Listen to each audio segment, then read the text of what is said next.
कि हम कर्नाटका हाईकोर्ट के हिजाब के फैसले से डिसएग्री करते हैं और इसलिए डिसएग्री करते हैं कि ये संविधान के ये सस्पेंड करता है फंडामेंटल राइट जो है फ्रीडम ऑफ रिलीजन को, एक कल्चर को, फ्रीडम ऑफ स्पीच और एक्सप्रेशन को, और ये आर्टिकल 15 को भी कि जो डिस्क्रिमिनेशन अलाउड नहीं है रिलीजन के ऊपर वो उसका भी वायलेशन करता है। तो ये 4-5 चीजों के लिए हम सुप्रीम कोर्ट हाई कोर्ट के जजमेंट के हम डिसएग्री करते हैं। और तीसरी बात यह है कि एसेंशियल रिलीजियस प्रैक्टिस हिजाब नहीं है। भाई आप कैसे डिसाइड करेंगे एसेंशियल है ही नहीं है? आखिर बात कहाँ खत्म होगी? मस्जिद की बात हुई तो आपने कहा मस्जिद एसेंशियल नहीं है, दाढ़ी की बात हुई आपने कहा दाढ़ी एसेंशियल नहीं है, अब आप बोल हिजाब नहीं है। इसीलिए हम ये कहते हैं कि इसको सुप्रीम कोर्ट में अपील करने की जरूरत है और सुप्रीम कोर्ट जो साबरीमाला का हियर कर रहा है जजमेंट को, उसमें हमको ये चाहिए कि हम अपील करें, इसीलिए हम करें सुप्रीम कोर्ट में उसको अपील करनी चाहिए। और अगर कोई मुस्लिम लड़की ये कहती है कि हिजाब मेरे फेथ का एसेंशियल है, तो किसी मुसलमान को भी अख्तियार नहीं है कि वो डिसाइड कर एसेंशियल ही नहीं है, वो उसका राइट है। फ्रीडम ऑफ कॉन्शियंस संविधान में है और वो बड़ा इंपॉर्टेंट चीज है। और छठी बात यह है कि आप ये कह रहे हैं कि यूनिफॉर्म, भाई यूनिफॉर्म अगर पहनने से जात नहीं मालूम होती कौन सी कास्ट का है कौन सी कास्ट का नहीं है।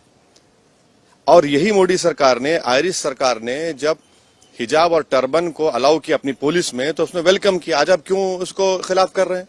तो इसीलिए हर एतबार से ये संविधान के जो हमने आपसे कहा, right to culture, freedom of religion, freedom of expression, freedom of conscience और आर्टिकल 15 का ये वायलेशन होता है। और संविधान का प्रियम्बल जो है ना, प्रियम्बल बड़ा इंपॉर्टेंट है।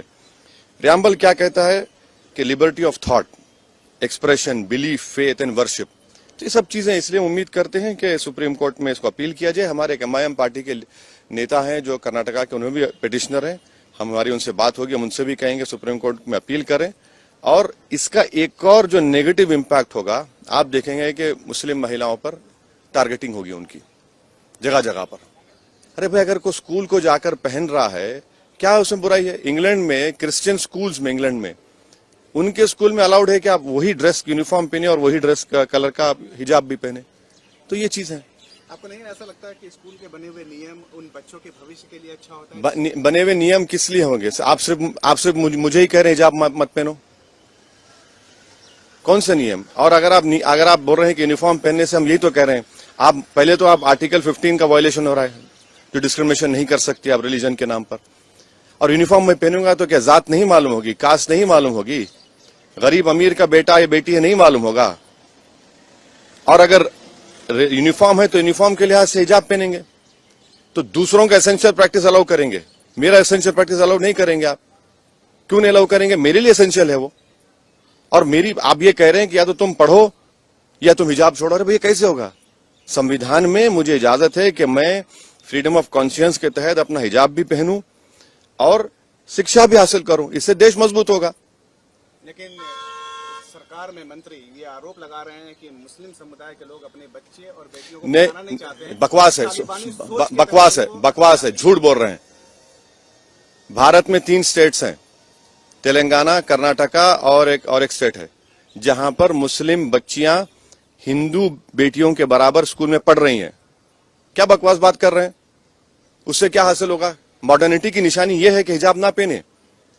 मॉडर्निटी की निशान यह है कि हम सब चीज अपने रिलीजन के प्रैक्टिस छोड़ दें। ये मॉडर्निटी ये नहीं है, हम इसको नहीं मानते इन चीजों को। भाई संविधान के तहत मुझे अपने कल्चर को, अपने फ्रीडम ऑफ कॉन्शियंस को, एक्सप्रेशन को लेकर चलने की इजाजत है। और वो लड़कियां तो पढ़ना चाह रही हैं। अच्छा आखिरी बात, मेरे हिजाब पहनने से कुछ तकलीफ क्या हो रही है?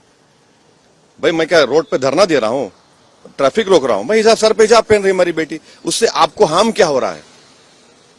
इसीलिए हम ये उम्मीद करते हैं कि इसको सुप्रीम कोर्ट में अपील करनी चाहिए और सुप्रीम कोर्ट, एपेक्स कोर्ट है वो तय करेगा। आपको ऐसा नहीं लगता है कि जब तक ये फैसला ना आ जाए तब तक उन बच्चों का एजुकेशन सफर कर रहा है? नहीं तो अपील होगी, सुप्रीम कोर्ट में जाएंगे, अपील होगी। संविधान, हम तो ये कह रहे हैं ना कि ये जजमेंट से हम डिसएग्री इसलिए करते हैं कि ये संविधान के फंडामेंटल राइट्स को सस्पेंड करता है। जब संविधान के फंडामेंटल राइट्स सस्पेंड कर रहा है तो उसको बहाल करने की जरूरत है।